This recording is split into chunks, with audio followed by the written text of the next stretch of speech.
Today on John Dash and Friends, John sits down with his friend Rick Snapp. Rick is a fifth-generation cattle farmer, a truck driver, and an all-around good guy with a lifetime of stories to tell.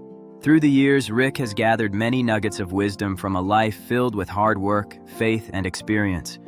As he shares his journey, you'll hear the kindness and sincerity in his voice, reflecting the character of a man who has spent his life learning from the land, the road, and the people around him. This is more than just a conversation, it's a glimpse into a life well lived.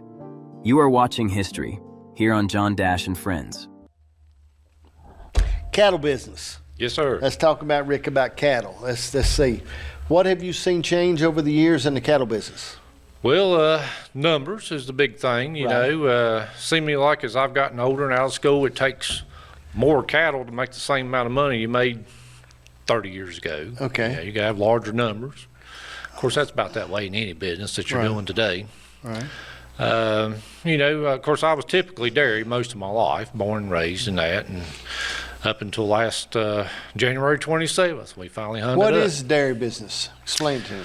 Well, you know, milking the cows 7 days a week. I mean, you were there. Yeah. And dedication, love for the cows. You know, I don't think any farmer really has the love for his cows other than what dairyman has for milk cows. Right. There's just a bond and an attachment there that, you know, it's almost like a marriage. Right. You know. Yeah.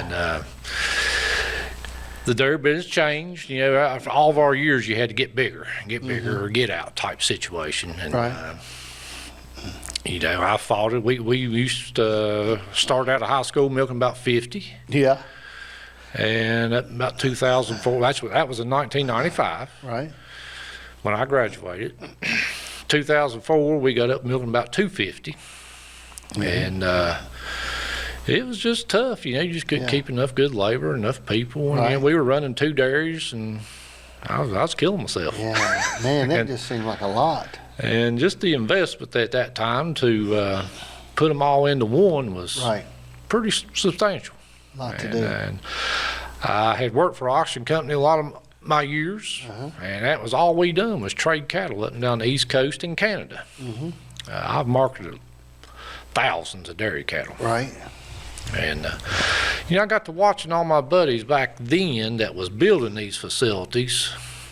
All of a sudden, we're selling them out, you know. So I kind of kept in the back of my mind that I didn't need to go in debt and build something that I didn't feel like I was going to get through. Right. Yeah. And, you know, it went on just a couple more years down the road there, and the co-op started saying, hey, location. Okay. I started paying. I was on the board of DFA, our milk co-op, and I started paying attention to that stuff. I said, well, I'm not in a very good trucking location. So we just sort of limped it along, and anytime they would come around, they'd say, hey, you need to be milking 200 cows. I said, I've already done that. And, you know, within just a matter of a little bit of time right there, they took our trucking bill from, let's say, in that $2 range. Right. When I actually quit a month ago, it was $6.40. Man alive. 100. And milk had come from $22 down to about $15. And they wasn't nothing left. Went the other way. It just went the other way. Yeah. So. Well, I mean, how are they going to make it then in the dairy business? Who's going to be in the dairy business? The future of the dairy business is basically 5,000 cow barns. Okay. I mean, that's kind of the model that they want or are looking for. Right. And that's kind of future, and a lot of it's going to be done by robot. Okay. You know, not all of it, but a lot of it. You know, I've watched a lot of things on YouTube, and I get a lot of my education from there. But I've watched a lot of things like that, and watch it. I mean, it's fascinating to see. And I don't know if you can fight it, Rick. You can't. I tried. I mean, you can't. You know, they're so efficient. You know, Right. Their employee numbers, just for one instance, they've got like a half employee per 100 cows. yeah. Well, here I've got 2 employees for 50. Right. You know, Yeah. I mean, you just get into Yeah. all that, the buying power and the selling power they have. We don't stand a chance. Well, you know, and I don't know, Rick, it's hard. And I know, listen, from the point you're coming from, I know it's heartbreaking, okay? But it's sort of like if you're trying to fight Walmart. It is. If you've got a store down here selling some nuts and bolts and some wrenches, and all of a sudden Walmart's right up here. Yes, sir. I mean, now you can get mad at it if you want to. Before you know it, you'll find yourself going there. That's right. And I've got buddies say, well, I'm not going to Walmart. I said, well, I'm not going to say that, all right? I'm not going to, you know what I mean? Right. I'm not going to say that. But I mean, there's things that change. There are. I mean, you know, we had so much change in media that's unreal. We're moving at such a pace it's hard to work with sometimes. Right. But because things change. And AI has made a big difference in what we do. Okay, we use AI extensively now in a lot of things we do. Wow. And it's just our graphics. Used to, it'd take 2 hours to make a graphic, a plate to go on the bottom. I can make one now in 15 seconds. Wow. You know what I mean? Right. I mean, there's things that we needed people for that I don't have to have them anymore. I can sit down and go on an AI and use write a script and do a commercial and do something that before I had to get the lighting right, set this up. Connie and I were laughing about it, and she said, and then you got to get some talent to listen to you. Right. And now I said we can drop it out, we can be done, and $20 I'm done. You know, and we can try to fight those things, okay? And but at this point in my life, I'm not going to try to fight it. Well, that's kind of where I was getting. You know, no spring chicken anymore. And, Right. you know, labor situation is tough. You know, finding Yes, sir. dependable help is Yeah. hard. Yeah. And I just kind of why I brought my decision the way it did. You Well, know, I think it's smart. I had strived to be the last dairyman in Tazewell County. That Right. had been my goal for years. I don't know about that, Rick. That's a good goal. I don't know, man. That's like saying I'm gonna be the last car lot in town. There you go. Everybody else is going someplace else, but I don't know if I want that on my T-shirt. And I never really wanted to quit. It just got to the point that, man, they just ain't no point in fighting it. If you don't recognize the chapters in your life, okay, you know, you'll find yourself in an awkward position. That's right. You know, and it tickled me. I interviewed Logan the other day and talking to him, and he said, "I tell you what, I will not quit a business. I said, Logan, if a business is not making it, You quit. you better quit. I said, you know, you can't take it to heart and think I'm gonna bless God.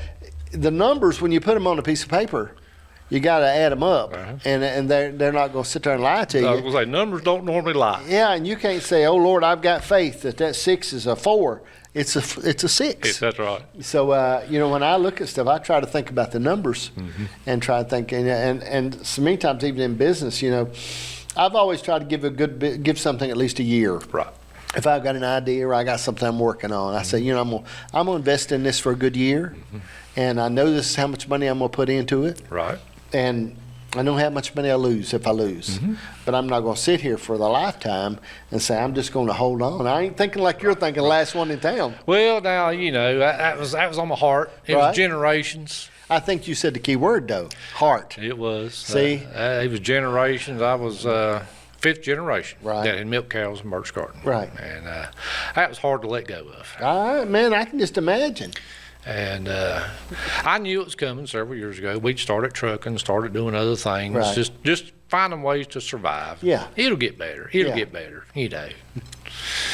And it just finally, hey, Yeah. it's time. Yeah, I think we can be in denial sometimes. We can. You know what I mean? And it's all right. I'd rather have a little bit of that than I would have nothing, no ambition and nothing. But Absolutely. I mean, but it also can be to your detriment. It can. You know, in business sometimes, you Yep, know.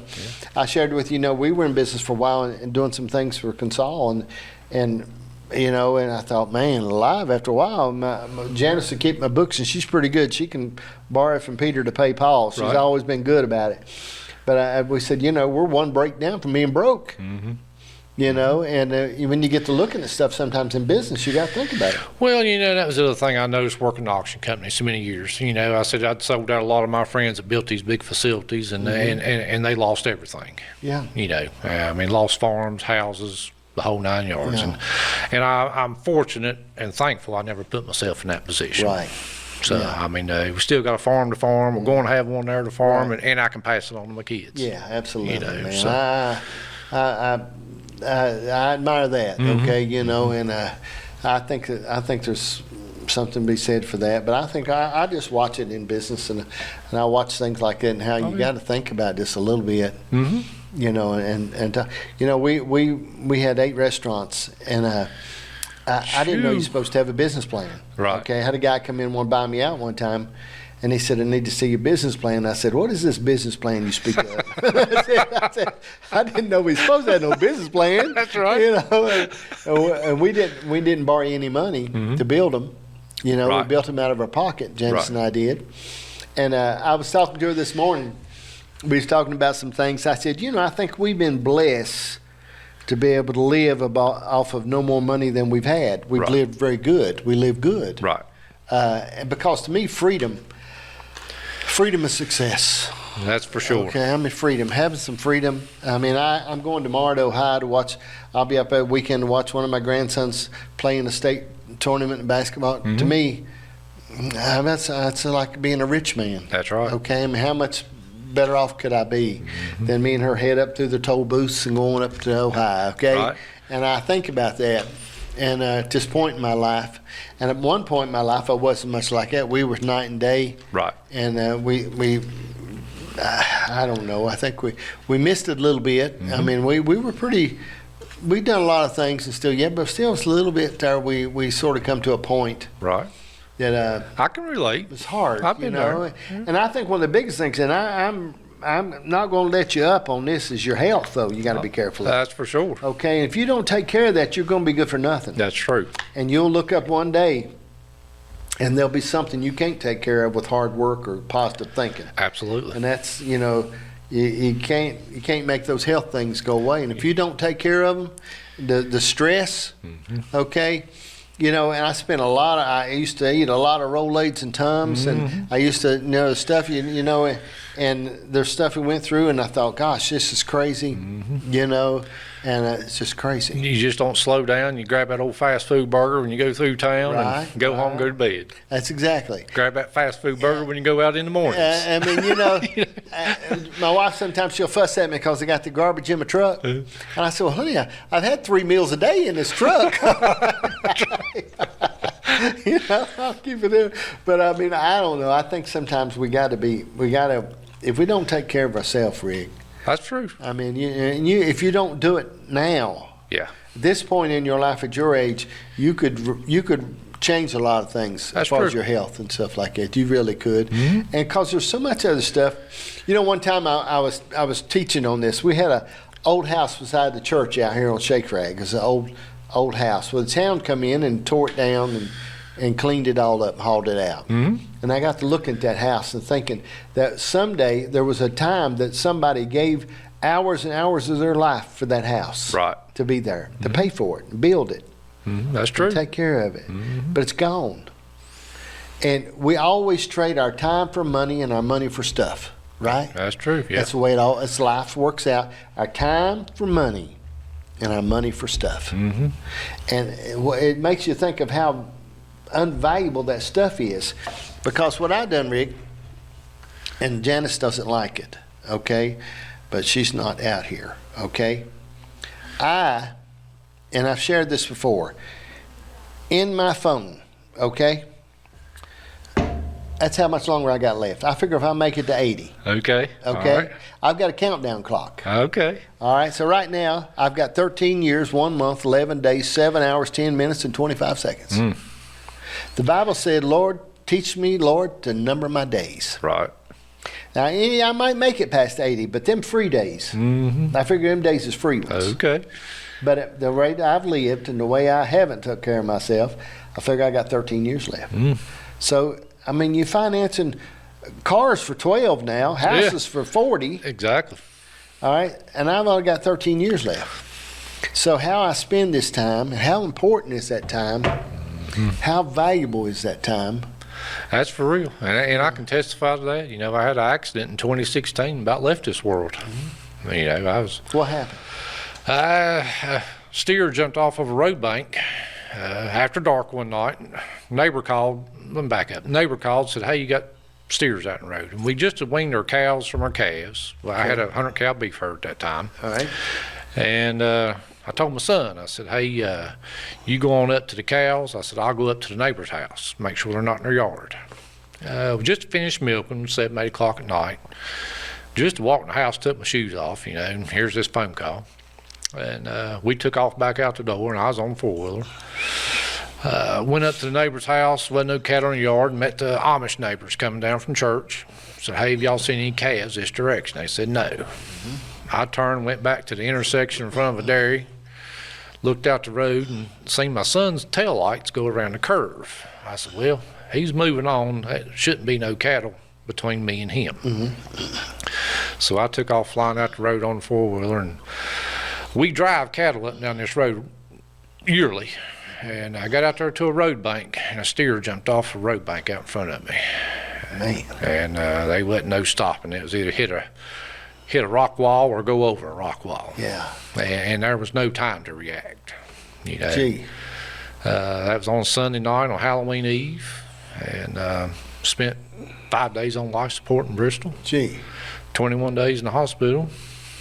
I mean, I'm lucky to be sitting here after that. You better believe it. And I have took a different meaning to health since then. Yes, sir. Yes, sir. I mean, it took months. I mean, it really took me a month of recovery, rehabilitation to get over that. So, if you can hold on to that mindset, wouldn't it be something? Oh, yeah. But what we do, we have a battle holding on to it sometimes, okay? It's like in the wintertime running the heater, in the summertime running the air conditioner. We don't appreciate the summer rolling our window down. Mm-hmm. We turn the air conditioning on. Right. Okay, and we think all winter, man, if it just gets warm enough where I can put my window down. Mm-hmm. And I think about that. We think about that with the views out of our windows sometimes. We get used to looking at things. Mm-hmm. Maybe even talking like over in Burke's Garden, you can get used to the drive and That's used right. to the place and used to the mountains. And Mm-hmm. you know what I mean? We get used to those things. And then when it comes to, we get those things that happen in our life that scare us and cause us to think about things Mm-hmm. a little bit. If we can just hold on to that, the gravity of that situation. That's right. I'll tell you something I don't tell a whole lot of people, but this is how I remember coming to when they woke me up at the hospital. And I seen 2 faces, and they were angels, people that were important to me in my life that had passed away. Mm-hmm. And how I remember coming to when they woke me up in the hospital was one was on one arm, one was on the other, and it was like they laid me back in my body. Yeah. And that's how I remember waking up. Yeah, that's beautiful, ain't it? It's something that was a life-changing experience itself right there. Yeah. I had heard people talk about seeing angels when they were under and so on and so forth, and I thought, well, I won't say I didn't believe them, Right. but you question it. I agree. And that's something I'll never question again. It's beautiful, and it's real. Yeah. Yeah, I don't know. I've always thought the gospel is pretty simple, okay? I think sometimes we can try to make it complicated, look smart. Right. But I've got buddies that do that, okay? But I just think it's pretty simple about this thing is, and if you first thing, you got to be nice to people. You gotta be good. You gotta do the right You gotta thing. slow down a little bit and be nice. Don't be so sensitive. Right. We don't take everything so personal. Right. And that's not always easy, okay? No. There's situations that hit you closer to your heart that you take personal. That's true. And you got to guard yourself on that thing, And what I found, too, is I had Donna Johnson ministered one time to church about a sponge beside the sink, an old sponge like you wash dishes with. Uh-huh. And she said, you reach and squeeze it, and it ain't as clean as you thought it was. Right. And there's times that we have things happen in our life that squeeze us. Mm-hmm. And it's great that we have those things because they cause us to things that we don't know were there. Right. Okay? Maybe it's a little meanness we thought we'd dealt with. Okay? Or anger or jealousy or strife or greed. Right. That we have to deal with that we didn't know was in there. So we can't get mad at the situation because it helped us. That's right. I mean, people come out of the woodworks when that happened, and they was Amish there milking for weeks and months, and neighbors helped out and fundraisers, and today I'll go do something for somebody that I know done something for me then. Right. And then boys will tell me that work for me, hey, how come you didn't charge them guys enough? I said, I know that. But I said, that don't mean anything today. Right. And they'll say, well, why, boss man? You could have made more money right there. I said, that ain't important, boys. Right. They done something to help me back then. I see, and I think it's important not to forget that. It don't you? is. It's very important not to forget that. You know, I remember the stuff that people have done. I just interviewed Gary McCann's boy, Gary McCann Jr. a minute ago, and I liked his daddy awful lot. And I mean, he was always good to me, kind to me. I can't think of a thing he wouldn't do without asking. Right. We talked about Monty Rife. I don't know if you ever knew Monty. I barely, but I did. Monty was a good guy. I mean, and early on in my life, I needed something at the bank I could go in, and he was all right. He'd help me, and he'd take care of me. Right. And I never forgot that all my life. I think about things like that. People were good to me, you know, and I remember stuff. Served on the IDA with Bonnie for a little while. He was only at 1 or 2 meetings there before he got diagnosed with cancer. Right. And like I said, I knew him, but I didn't know him real well. He's a good guy. And he was real laid back, easy moving, slow talking, put his hands in his pockets. They had that banker way about him. You know what I mean? And he was just like that. But I think about people, you know, in our life. When you think about early on in your life, what about your dad? My dad's instrumental. He's wouldn't be where I was today without him. Right. You know. Yeah. They're both my parents are 92 years old. Man. And they've got a lot of history and a lot of good history. You Yeah. know? And he's worked hard. Yeah. You know, I wish I could back up and work the same way and make the same living that he's made in his life. Right. You know, life back in their days, I don't think is near as complicated as it is today to make a living. Lord, no. You know, they could get up and milk cows, feed a few calves, cook dinner, eat breakfast together, and be happy. You know, that same living is not here today. Yeah. Do you think, Rick, because we've overcomplicated it? I think we have. I mean, you know, I'm telling you something. I think that there's something to be. I'm just going to tell you, this is my thoughts, and it's all right if we get in a big fight about it. But first thing, I think houses have got too big. They have. Okay? Absolutely. I don't care if, now I don't know how great big a mansion you live in, but somebody living in a 20,000 square foot, 7 bedroom, 14 bathroom house, that makes no sense to me. It makes none. Okay. We don't have a family for it. Okay, you know, I'm thinking, what in the world do you need? And I watch these crazy people on TV. My wife makes me watch some of them at times where we've got a budget of $900,000 and we're looking for, you know, a place here. And I'm thinking, I told my wife this morning, I said, if God would let me be in charge for 30 minutes, I'd send lightning down on every one of them people right there. I said, how crazy. But what we do, we get so complicated and it gets so far out of hand, it makes no sense to me. It does. I tell my wife all the time, a tiny house is looking better all the time. My house is 850 square feet. Yeah. And my porch is almost as big as my house. Okay.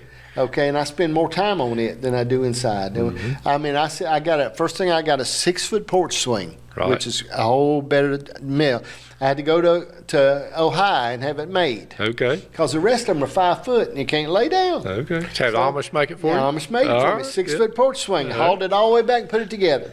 But I mean, you know, and we've got table outside on the porch, you know, with 8 chairs and all that other stuff. We and 2 of them little gas fireplaces. But we loved on. We spend all summer, you know. But that house is, to me, having that little house, is the best thing I ever did. Right. You know, for us at this point in our life. Correct. Because why in the world? Who would need to clean it? Big old house and all that to take care of, and I don't know. I talked to a buddy of mine. He's old. At the food line the other day, and talked to him. He said, you know, I told my wife, well, we ought to just sell our house and we ought to go here and we ought to do that. I said, let me ask you a question. I said, you're pretty old. I said, what are you waiting on to do what you said you want to do? I said, I mean, if I was you, I'd change gears, buddy. I said, I would do something because I said, you're sitting there old, waiting on something. And I don't know, man. I just think about that a lot. Yeah, there's definitely no guarantee for tomorrow. No, sir. No, sir. There's just not. And you might as well, if you got it on your mind, you better go do it. I'm a firm believer. Yeah. And I've shared this before.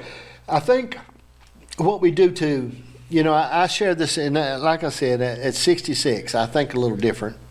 A while back, I started talking about friendship a couple years ago because a lot of my friends were dying, okay?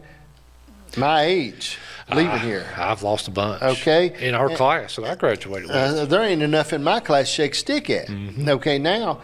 And we had a class reunion, had to have 10 years the other day, and there was only two or three from my class that was even there. But I got to thinking about how, and I've shared this before, how when you don't have new friends, if you don't make new friends, you run out of friends. That's very true. Okay? And that's one reason that I've even volunteered, one reason I'm on the board, talking about with the fire board. Right. I'm meeting you, I'm meeting new people, maybe Betty, I'm meeting people. I want to keep expanding that end of my friendships. And other things that I'm doing, I'm volunteering to do now in my life that I want to, so I'm making friends. Right. Because a big issue we find with people with depression and things is their circle becomes so small. And then as you get older, your circle will become little. Well, you're kind of looking at me here. We quit farming or quit milking last month. We're still going to farm, run beef cattle, and so on and so forth. But, a friend stepped up and said, hey, won't you come help us with this mining operation type thing? And that's what I'm doing. And once I've set foot on the mines, you've seen people that you haven't seen in years. Well, I know this boy could help you with this, and this guy can help with that. And it started a whole new friendship of things there. Exactly. And it is amazing how the universe works, And if you've got interest, and it really kills me with a lot of these people out here that, I've had people work for me, all walks of life. I have helped a lot of people that's kind of went down the wrong road, and I've always gave them encouragement to do something. I don't think you could find anybody that ever worked for me that would say that I didn't try to help them out. Yeah. In any situation. Yeah. And a lot of those people still come back around today and help me back out. Right. And it just. I don't understand the drug mentality thing when they get there. Right. And it just bugs me. A lot of these people that go down that road have a lot of talent they don't think they have. Yeah. Yeah. And I think some way in this country we got to figure out, and it's not done with social service, it's not done with drug court or any of that crap really, but it takes individuals in the community going out and saying, hey man, you're better than that. Yeah. Come on, let's do this. You don't have to do that. There is potential. Yeah. But it's hard to make people do something they don't want to do. It is. Okay? It's a battle. It's, and I know you and I've seen a lot of things on homeless people. And there's a lot of homeless people that want to be homeless. Right. And I know it's an awful sounding thing. There's some that don't. That's true. Okay? But I'm going to tell you something, man. I've seen some effects in people's lives. I've seen what they've done when they were given homes. Right. And some people don't want to be structured. They don't want to be. That's true. They got their own place. Now, I know there's some that do that we need to help and do some things. But, I don't know. The more you give sometimes just to give, I don't know if it helps all the time. It's got to be something you got to want to do. It ain't always necessary you got to give them something. Just a good word every now and then, I found goes a long way with a lot of these people. It does make a difference. Because, you got if you give people a little hope, yeah. And sometimes a little hope makes a big difference. But I don't know. At times the free stuff gives you hope. It worries me a little bit. Right. Because it's the difference between a fishing pole and a fish. Yeah. And I see some people that I've watched them that just seem like they never could get enough. Right. I watched them. I shared some. I had a bunch of people mad at me a while back when I was talking about over McDowell County. I said, we don't need no more free turkeys. I said, we need some place that will open the door and teach people how to read and write and teach them and give them something to hope for. Right. We need 5 jobs. That's right. Okay? 5 jobs can change a community. 10 can bring lights on. That's true. Every payroll dollar is worth $7 to a community. And I said, if you can give somebody a little bit of hope, but once you get used to not having hope, it's a battle. I've got some friends, and like I said, I dealt with dairy cattle all over the East Coast. I've got some friends in Carolinas, Florida, Tennessee, Kentucky. I mean, everywhere that I've talked to about Southwest Virginia. The people inquire about the coal mines here, you know, Right. and McDowell County comes up every now and then. I'll take pictures every now and then, send a buddy of mine when we're going towards a coal mine or whatever. Right. And you know, McDowell County is a poor county. And some of my buddies will call me and, you know, be down in life or something like that, you know, and I said, well, just come on up, take your ride through War, West Virginia, and go around McDowell County and Bradshaw and come back out of here. I said, you'll go home with a different attitude. You know what I've done though? I went over the other day. I had to work over at Pineville. Okay. Son, it's like a metropolis. Yeah. That thing, there must have been 10,000 cars come through that intersection. Yeah. And when you ride through Welch, you could take Tazewell and put it in a corner of Welch. That's right. Okay? Yeah. And I look at things going on, and I look at stuff, and I'm thinking, gee, sometimes we think, boy, this is, you know, or this is that or something, and I'm thinking, gee, when you go over somewhere and you see all the see stuff going on, and you can drive around over War, and you can go up Johns Branch and some of the places, and you'll see houses that are beautiful. Oh, yeah. You know, you'll see some things, but I just think somehow bringing hope in, and I don't know. I mean, I'm born and raised there, okay? Right, So, right, I mean, right. I just think sometimes it's hard to get people to see, but there's so much good. There are very good people there. Yeah, And and there's good. When you go to War and you see, for example, okay, you got a great grocery store, got a drugstore, got a place to eat, good convenience store. Okay, you got some things. You got a mayor there. They keep the streets clean. Right. They got a crew out there that picks up garbage. Yep. And I see them going through there cleaning, and I'm thinking, man, it's just a. it's hard to believe as much money as there could be in McDowell County. yeah. You know, how the big corporations take it away from there, and it just Exactly. doesn't get spent back there. Don't get spent back in. I mean, that's- You know, it don't get. You know, what I do like seeing is they're working on bridge. They're working on another bridge over at War right now, and they worked on another one a while back. I do love seeing them spend money Yeah. that I know it's up there and coming Right. out of those things.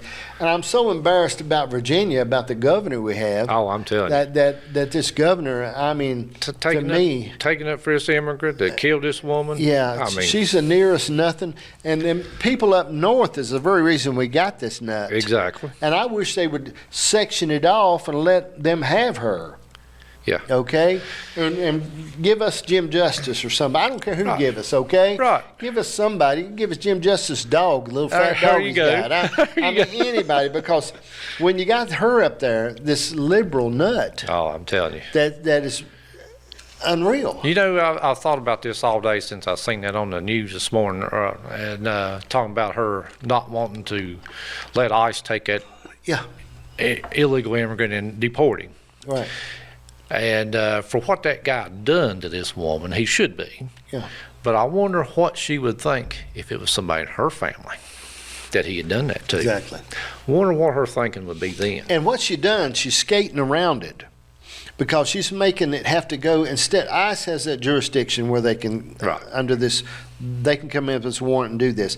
But she's trying to make it where they have to go through a judicial judge Right. and get a whole separate specific warrant for every one of those illegal aliens. Mm-hmm. And the thing about it, you know, last time I voted, and when I vote because my uncle tells me I can't go to heaven if I don't, so I go vote. Okay, I do too. I don't want to. Yep. And I told him when I voted right over here, I said, now here's the deal. I'm going to do this, Uh-huh. but I know it don't mean nothing. I said, because as soon as it hits up north, they're going to steal it and do whatever they want to do That's very with this true. vote. But I'm going to vote now. I'm going to go ahead and vote and do this because I feel like I'm supposed to. Right. I said, but I'm just so, you know. And I was talking about, let's talk about this over in Iran. And we can talk about what we want. Right. Okay? Now, everybody's so confused. They say, we don't know what Trump wants to do. And Trump says, this is what I want to do. Right. I want to kill them, people that say they want to kill us. That's right. I don't want them to have a nuclear bomb.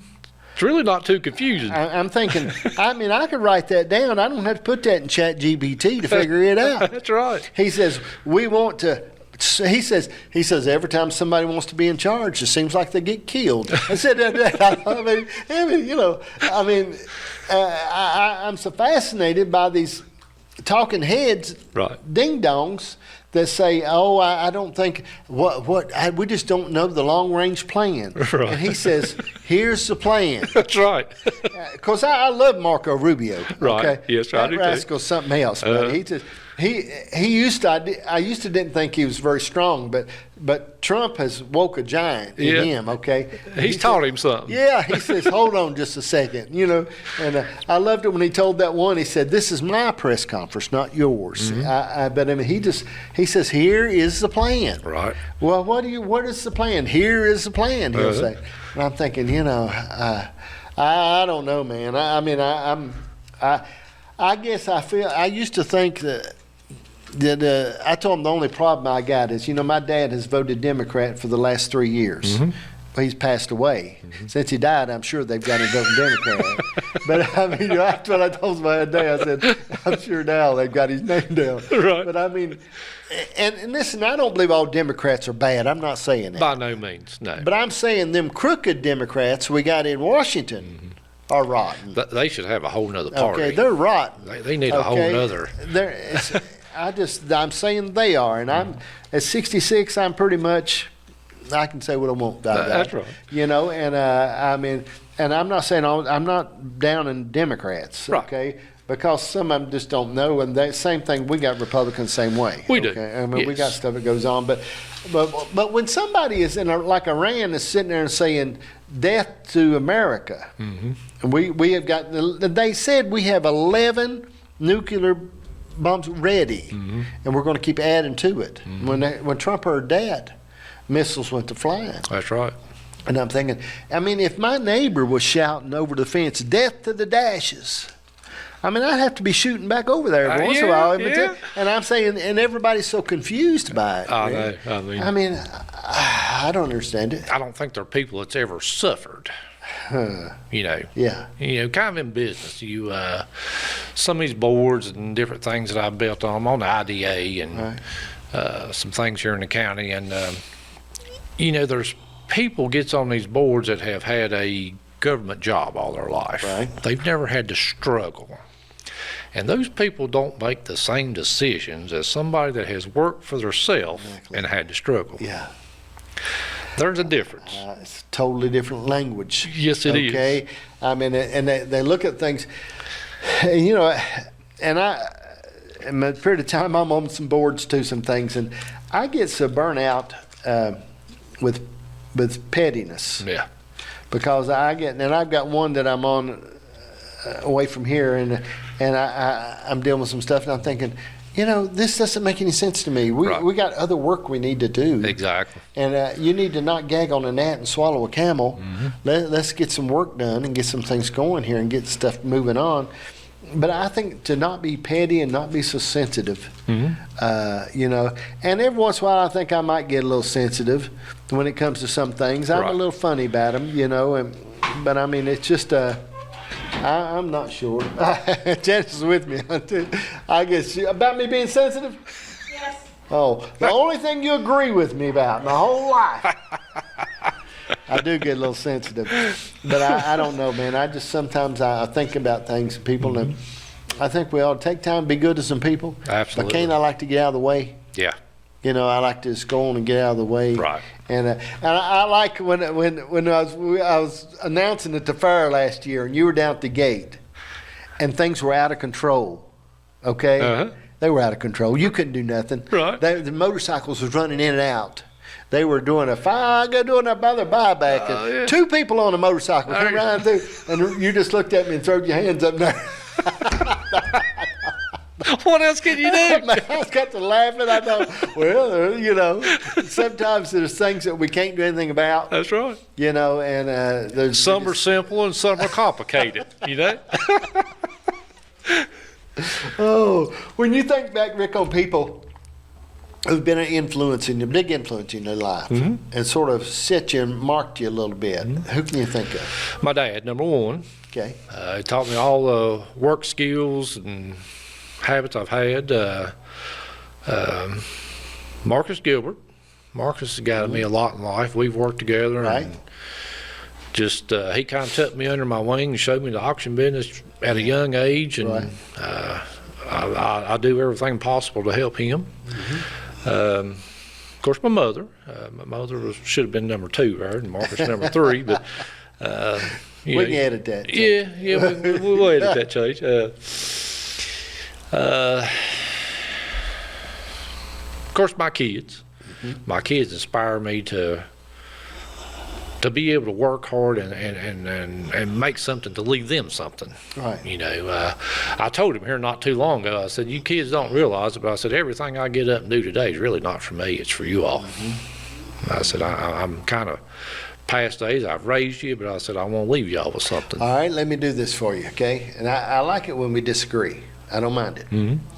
I'm going to, first thing I'm going to say is, now I done this a while back with my kids. Okay. I got everything I had and I divided up and gave it to them. Right. My house I live in ain't even my name. Okay. Gave it to my son and my daughter-in-law. Gave them everything. I said, because your mommy and I are going to spend all of our money. We're not going to leave no money. Right.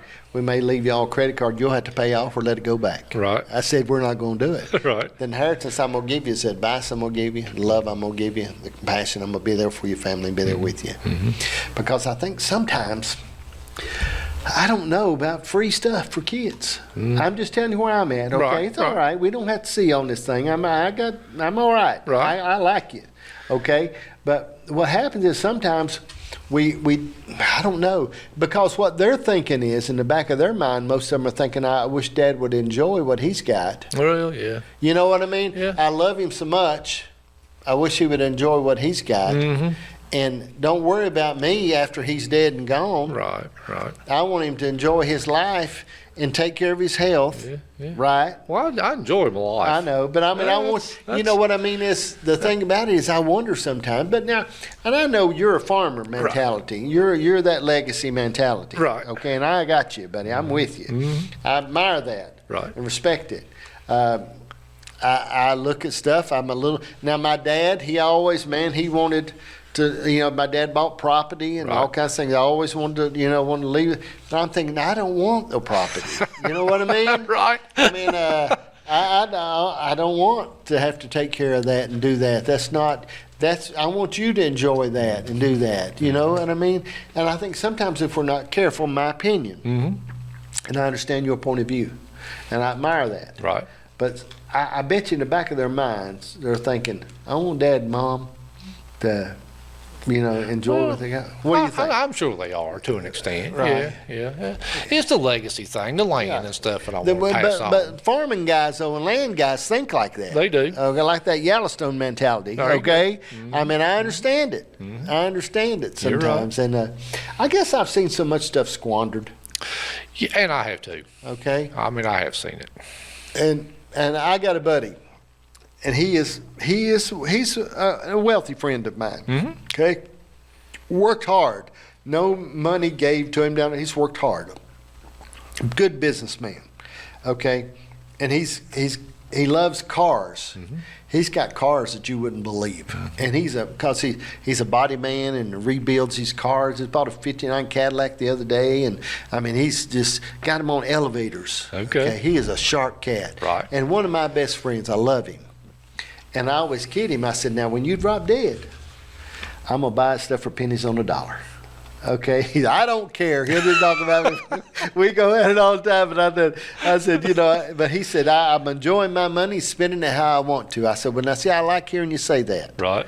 But because if we think somehow, I've just seen, first thing I've seen in some families, so much trouble over free money and inheritance. Right. Okay, I know you probably have seen it before, and that's heartbreaking. It is. It really is. The only thing I did do is we let my daughter have the house that we lived in, 3-story house. We moved out of it in this little house. Right. And we gave her everything, towels, rugs.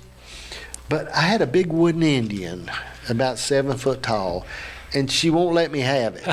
She kept it, okay? The only thing I do regret is I really wanted that Indian, back, but she says it's not going anywhere. It's staying right there. So, But I don't know. Other than that, I don't have any regrets. We, back on people as influence, but basically everybody that was an older generation farmer when I was growing up in Birch Garden. Right. That was a time when we all really helped each other no matter what. And when I got out of high school, there was probably 10 farmers there that was making a living in Birch Garden. Okay. And now there's like 3 of us. Right. It's left there that's making the same living Right. off of the land that was farmed by 10 people.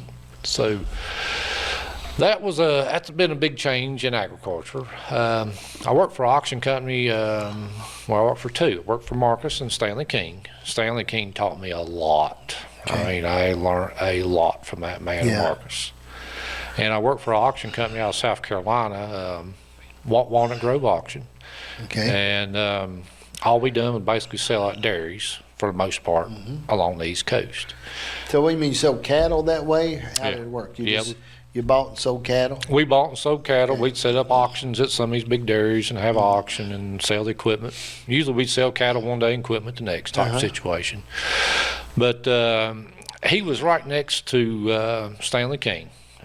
Those 2 men probably taught me and idolized me more in life and showed me how life really worked, I guess you'd say. Business really worked. Not really life, but business. Yeah. And opportunity and I've had a lot of guidance in my life. Yeah. I'm a very diverse person. I've done a lot. I think that's what keeps your life exciting. It is. It sure is. It really does. And, I come over to Burke's Garden one time.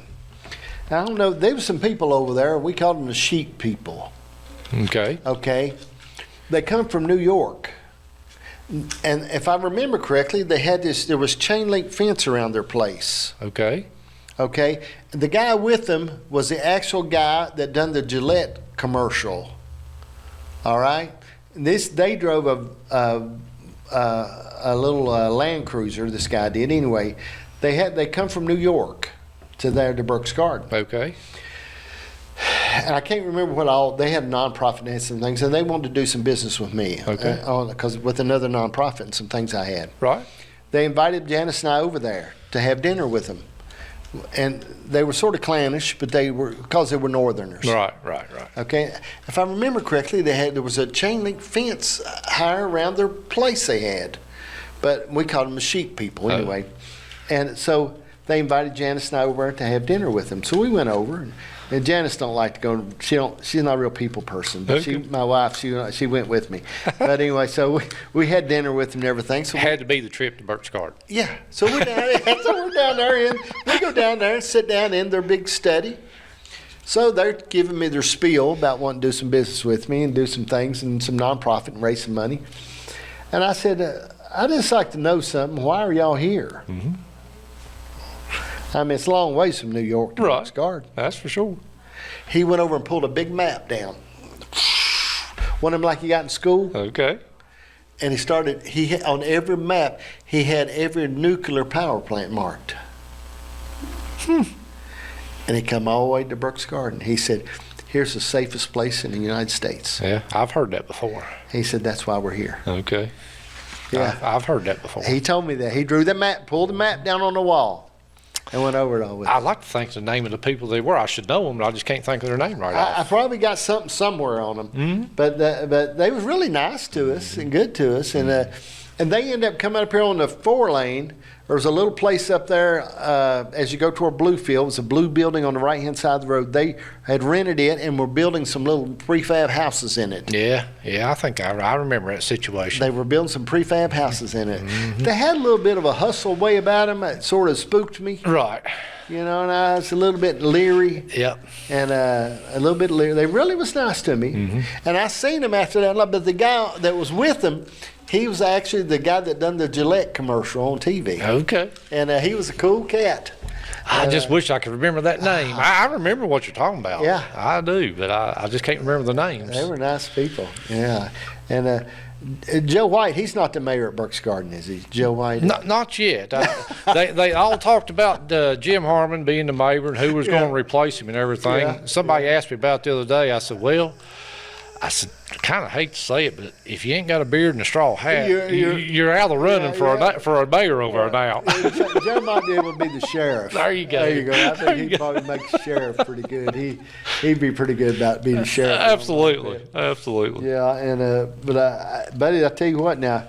I mean, you guys over there are sort of clannish. A little bit. Okay, a little bit. Yeah, yeah. Y'all about like I am toward McDowell County. Okay, there you go. If you're from the county, you're from the county. That's right. But man, Berks God, I tickle me because, and I tickle Joe's wife will get upset Jody about something sometimes, and boy, she goes hog wild. Oh, She'll get on there and get to typing. She scares me dead. She scares me a little bit anyway. But she's pretty tough, you know. And so, but she'll get on there, she'll get upset, and I get to dying laughing, you know. And okay, I'll get to laughing at her sometimes, and you know, because I kid her about not being able to cook. Okay. I'll tell her she can't cook good as me. Oh, she'll get mad. Yeah. And then I'll post some pictures sometimes, and she'll do everything but call it slop. She'll say, I done sauerkraut and weenies one time, and I like a little sauerkraut and weenies, and I put it up, and buddy, she said that looks like slop. I just laid it to me. Well, I think about people that are interesting in our life and things that we go to. Yeah. So what kind of goals? So if we talk about goals, and I believe you got to have goals in your life. Oh, absolutely. Okay. So what kind of goals? What are you setting for your life at this point? Well,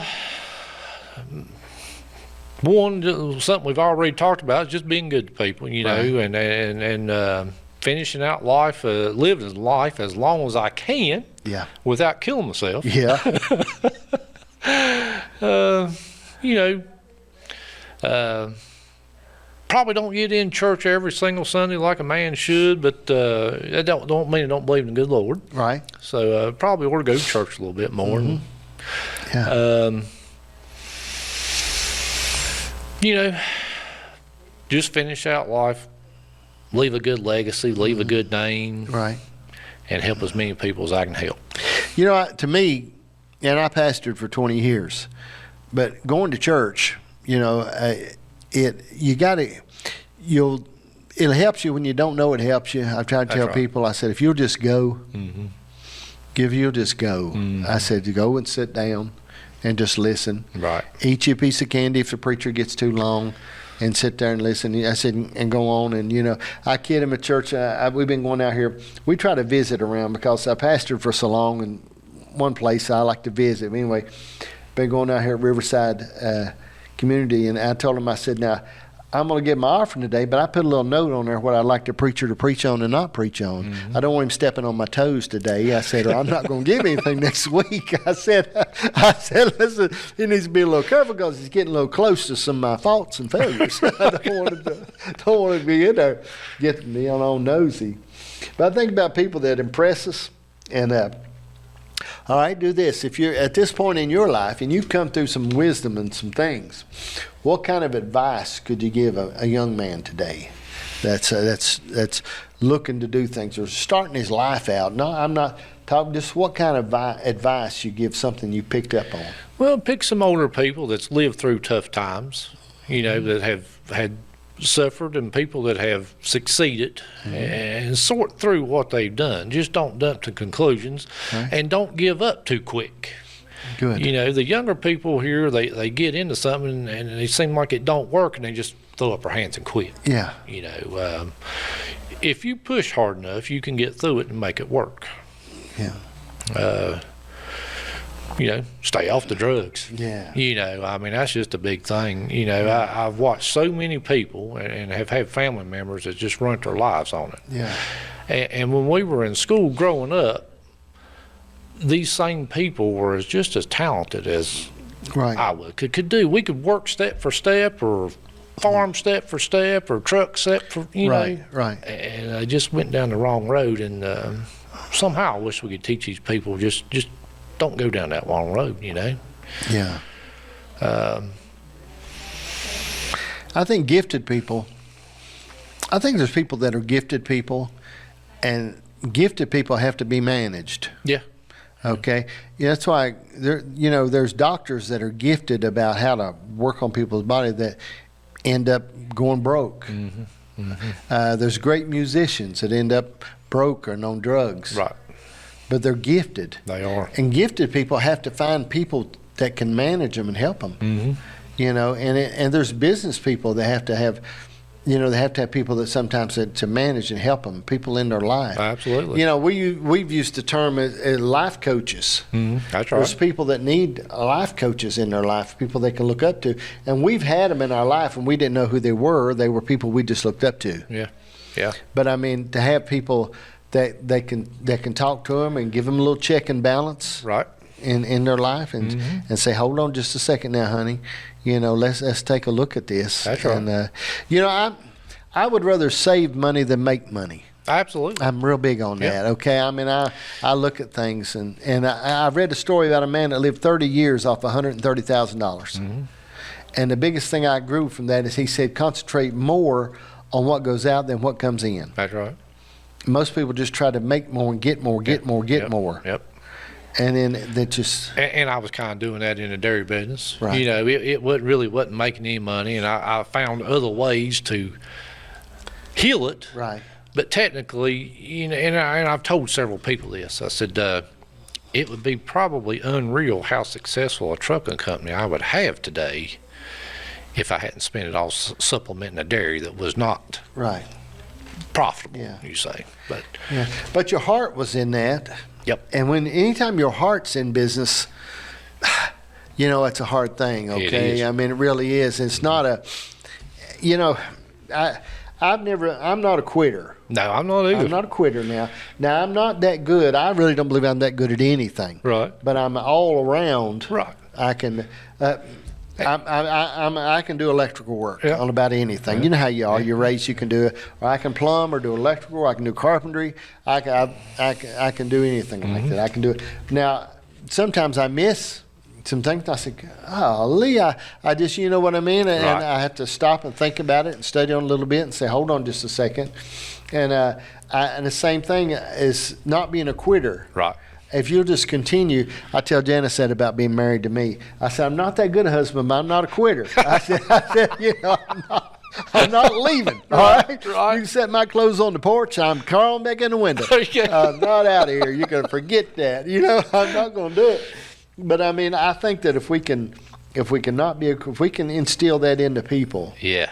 you know, Absolutely. just don't be a quitter. Right. You know, now it doesn't mean that you jump on a sinking ship. And just because you're maybe possibly failing or not doing so well at something, still don't mean you need to give up and quit. Exactly. Right. You know, well, it's like this. I mean, you know, a lot of people with a business, like I was running right there, when it went out, they just, I don't know what I'm going to do. Right. You know, just get up, go do something. It's out there. Yeah. When you think I think right now there's so many ways to make a living right now. Oh, there is. Okay. I mean, you really can make a living or get a job. I don't know who couldn't get a job right now, to tell you the truth. I mean, there's just, I know so many people out there now that can't hire people, can't find people to work. You know, I'll tell you this, what I am is I am for immigration with a work card. Yeah. Okay, and paying double Social Security, okay, so they can give me a raise on mine. Right. I mean, I think that, but I'm for, we need immigrants to work. We do. We need people to work, okay, but we need it done legally. And if you break a law, you're in trouble, okay? Roll you right back across that border where you come from. If we need to drop you with a parachute, let you go. Within 24 hours. That's exactly. No bunch of discussion, Right. all right? I think that, but we need good immigration because I know there's good people. You know, that then if there are, fine. But now if there's trouble, there's trouble. When I was really rock and rolling in dairy business, we had 6 Mexicans running. And we had 2 at each dairy, Right. and there is good to them. I mean, and we had good immigrant people. Right. We did, and I wish I had them back today. Yeah. But yeah, there is a place for it, and American agriculture definitely needs them. Yeah. And they keep jerking the policies around so much, you know. Like for years, we could work the illegals on the dairy; it wasn't no real big deal, and could get legals. Well, today, you can't put legally you can't put a Mexican immigrant or H-2A worker, however you want to say it, in a dairy barn. Because when we were working all those Mexicans in the dairies in the 90s and early 2000s, the dairy beds exploded. Okay. You know, that's where the 50 cow guys went to 5,000. Right. They could get cheap labor. And it needs to be managed, and it's never been managed right.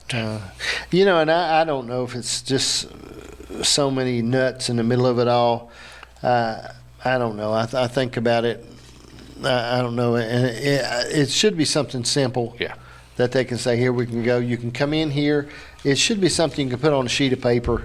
Yeah. That you could go down the line and say, let's see who we're with immigration. Here we are. You come work this year, send you back, send me somebody else in that place next year. If you got a year, you're going to put you know, and I seen this the other day, a study on it. The amount of money that leaves the United States going to other countries for that people are sending there, okay?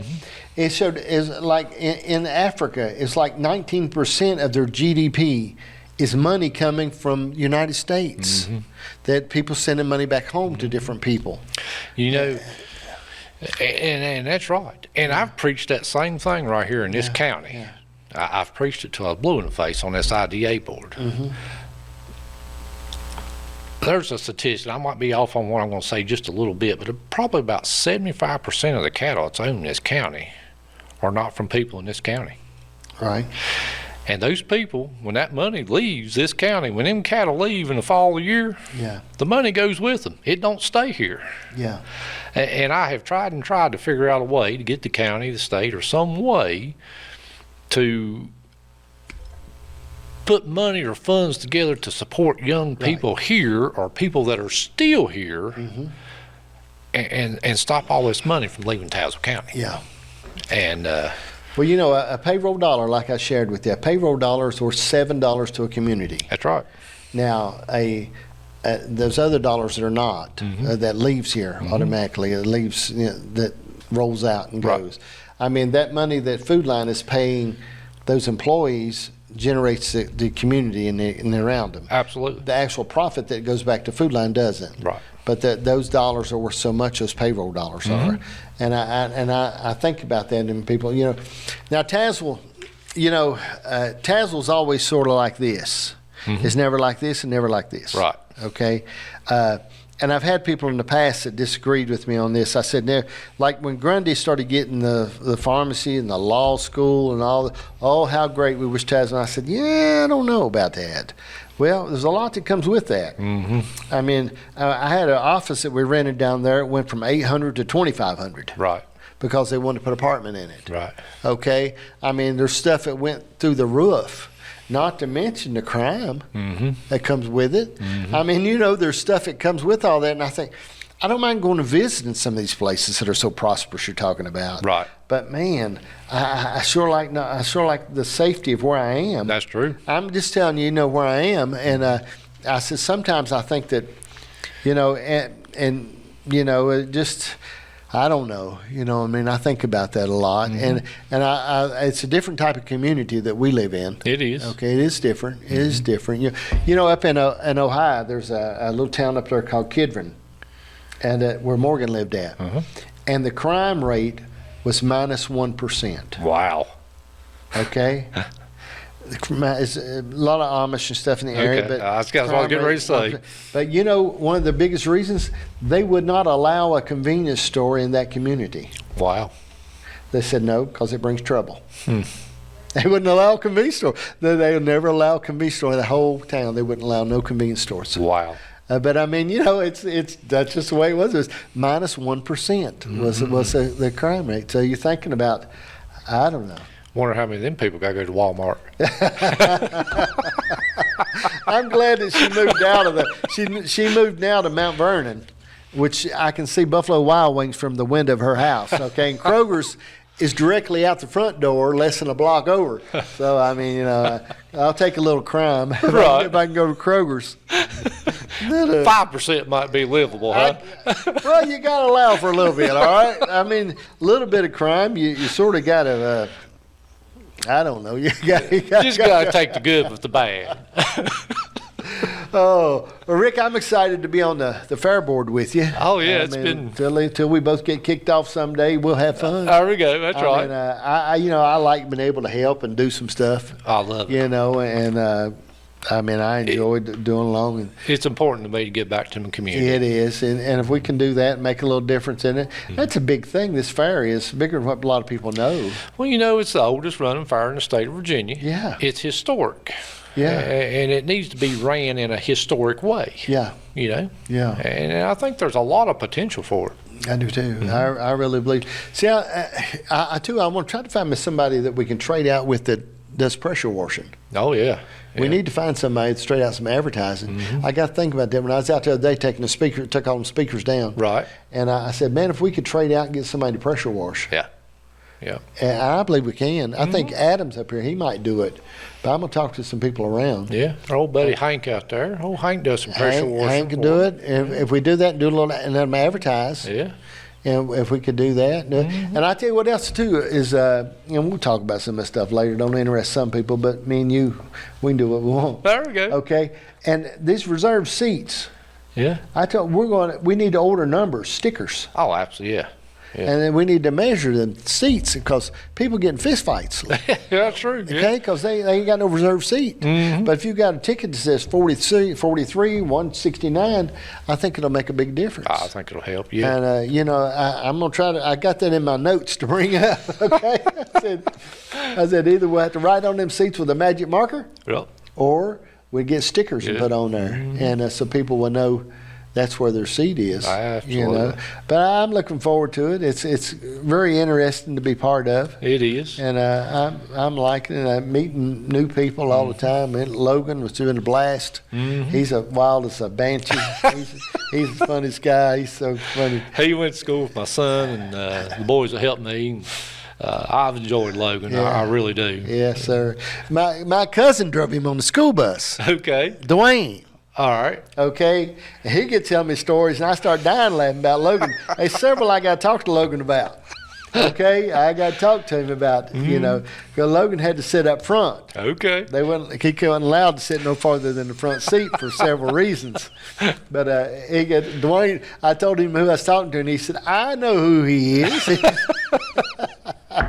So, Logan's definitely somebody. Once you meet him, you will never forget him. No, he's a hoot. I'll tell you what, he tickles me to death, and he's one of my sponsors of Breakfast with John. Okay, he sponsors me in the mornings. But I tickle to death with him. I like him. But I'm meeting these people, new people. Oh yeah, it's important. And a lot of fun. Is. Okay. Rick, I appreciate you. This is really there's a lot of good people associated with the fair. There is. And I'm looking forward to meeting some more as we go along, people that volunteer and different stuff. Right. I'm only getting to see little glimpses here and there. Right. Me and Otis and Betty talking about the vendor spots, and I've learned a lot that I didn't know. Yeah. Okay, because right off the bat, I thought about having more vendors. But no, it makes sense. It does. It said, well, if you got more, it whittles down what the money these other ones are going to make, and they ain't worth. I thought, well, I never thought about that. A lot of people give old Otis a rough way to go, but he knows what he's doing. He knows what he's doing. He absolutely tickles me. He real just slow back and said this, but we talk about it. We talked about it a lot, and he knows what's going on. He does. He knows what's going on. Anytime a man, when I knew he was smart when he's talking about selling more lemonade than he does hot dogs. Right. To make more money off a $5 glass of lemonade than you do off a $2 hot dog. Yes, sir. And it's pretty good.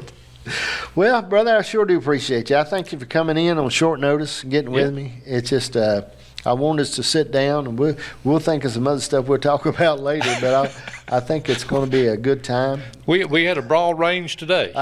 Listen, I get so far away from the notes I'm supposed to. My wife, as soon as we get out of here, she'll say, you didn't go by your notes. Well, it's just how conversation goes.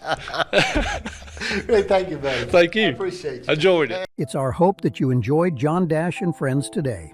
Your host, John Dash, believes these television programs serve as preserving history, capturing meaningful conversations and life lessons for generations to come. Each week, he sits down with friends from all walks of life as they share their wisdom, their stories, and their life experiences. If you enjoyed today's program, you can find us on all social media platforms. Just search John Dash and Friends. We're on Facebook and TikTok as well. In closing, John and his family thank you for allowing us to introduce you to their friends. We look forward to seeing you next time on John Dash and Friends.